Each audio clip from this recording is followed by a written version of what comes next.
Hi everyone, and thanks for tuning in to Smash Factor TV. I'm Natalie Adams, and with this coaching tip I'm going to help you get a little bit more connection between your arms and your body during your golf swing. See, a lot of people tending to use their arms too much during the golf swing, and that's really preventing them from getting the right amount of distance that they could achieve because they're not using their body enough. In simple terms, if you think of how you'd throw a golf ball, if you just threw it just with your arm, it wouldn't go as far as if you threw it by using your body and then your arm. You generate a lot more power because you're using more muscles in your body.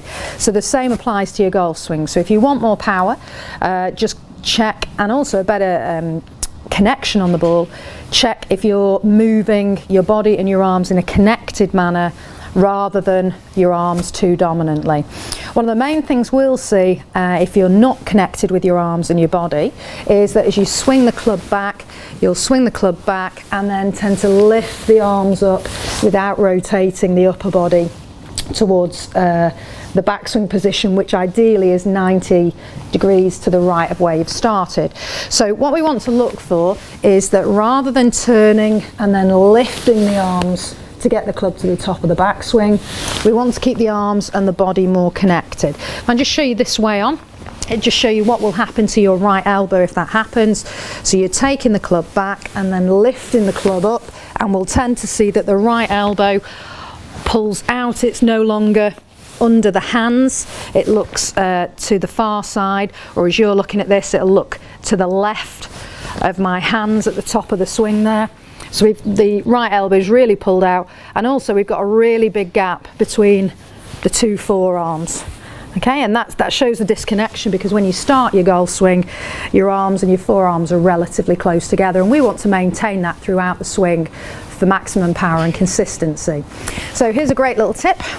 I'm just going to take my woolly hat, just going to place it under my right bicep, my right upper arm, and just hold it next to my rib cage there. So as I'm setting up, this would be the position that I'm set up in, but what that's going to help to maintain is as I move, rather than moving my arm and my body separately now, just take my left hand off the club so you can see what's happening. I'm going to turn my body and I'm going to move my right arm with my body.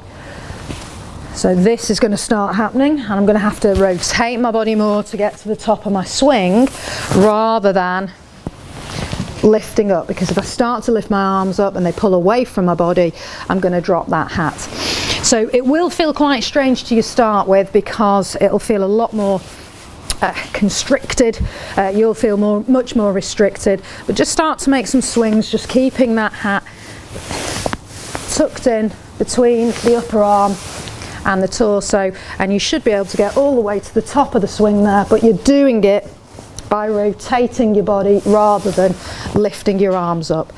It's absolutely fine when you swing through. If the hat drops on the follow through side, that's absolutely fine, but you should be noticing if you're hitting balls that it's dropping on your left hand side and it's not falling out until after you've hit the golf ball. Try that when you're next on the range. That'll certainly help to stop those arms from lifting up. It'll help you to keep that right elbow more in the correct position and keep your arms and your body much more connected. It's a game-changing golf tip.